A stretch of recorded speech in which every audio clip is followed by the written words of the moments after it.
নমস্কার বন্ধুরা, আজকে ভাবলাম এই প্রচণ্ড গরমে একটু হালকা করে মুরগির ঝোল করি। তো আসুন আমরা রেসিপিটা দেখতে থাকি। প্রথমে দিয়ে নিলাম আদা কুচি। এবার ওই গরমে দেখতে পাচ্ছেন কাঁচা লঙ্কাগুলো সব শুকিয়ে যাচ্ছে, ওই জন্যে একটু জলে ভিজিয়ে এগুলো পেস্ট করে নেব। তারপর দিয়ে দিচ্ছি পেঁয়াজ কুচি, এগুলো সব দিয়ে এবার দেবো রসুন। এদিকে পেঁয়াজ কুচি, এদিকে টমেটো কুচি। মশলাটা মিক্সিতে আমি পেস্ট করে নিচ্ছি।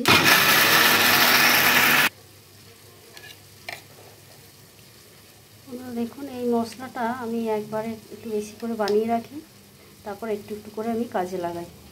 তো এই মশলাটা আমি পুরো দেব না, যেহেতু বলেছি যে আজকে পাতলা মুরগির ঝোল করব, কারণ প্রচুর গরম, ওই জন্যে এর থেকে অল্প একটু আমি মশলা নেব। কেটে রাখা আলু ভেজে নেব। কড়াইতে তেল দিয়ে নিলাম পরিমাণ মতো, একটু নিলাম বেশি, কারণ এতেই আলু ভাজবো, এতেই আমি তরকারিটা করব।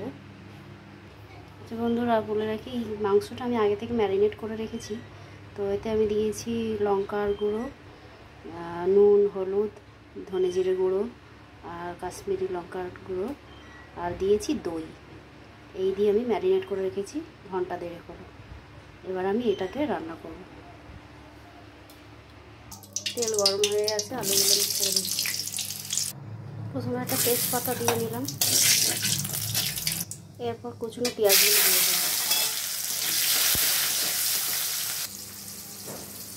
আলুটা ভাজা হয়ে গেছে, এইভাবে পেঁয়াজটা হালকা লাল ভাজা হয়ে এসছে। এবার আমি দিয়ে দেবো আমার পেস্ট করা আদা রসুন পেঁয়াজ পেস্ট করা 2 চামচ।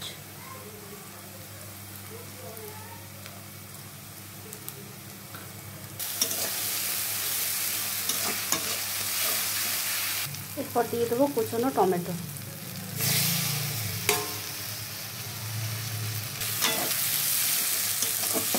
যতক্ষণ না মজে যাচ্ছে ততক্ষণ একটু কষিয়ে নেব। একটু নুন নিয়ে নিলাম যাতে তাড়াতাড়ি টমেটোটা গলে যায়।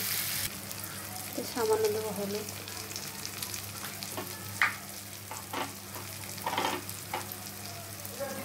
কাশ্মীরি লঙ্কার গুঁড়ো 1 চামচ, 1 চামচ চিনি। এবার ম্যারিনেট করা মাংসগুলো দিয়ে দেবো। এবার কিছুক্ষণের জন্য চাপা দিয়ে দেবো। এবার আলুগুলো ঢেলে দেবো। এবারে জলটা ঢেলে দিচ্ছি। এবার মাংসটা ফুটে ওঠার জন্য খানিকক্ষণ রেখে দেবো।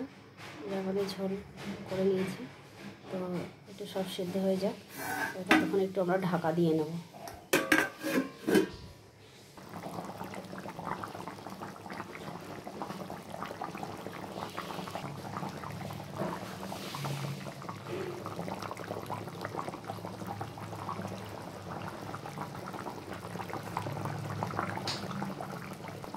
এবার সবশেষে একটু চিকেন কারি মশলাটা আমি ছড়িয়ে দিলাম। আমাদের মুরগির ঝোল রেডি। দেখুন বন্ধুরা, কত সুন্দর হয়েছে। তো আমার এই রেসিপিটা যদি ভালো লাগে আপনাদের, তাহলে অবশ্যই লাইক করবেন, শেয়ার করবেন, আর আমার চ্যানেলটাকে সাবস্ক্রাইব করবেন। তো বন্ধুদের বলি যে আরও ভালো ভালো রেসিপি পেতে আমাকে অবশ্যই আমার পেজটা ফলো করবেন, তাহলে আমি চেষ্টা করব আরও কিছু রেসিপি আপনাদের সামনে তুলে ধরতে, আমারও ভালো লাগবে। নমস্কার।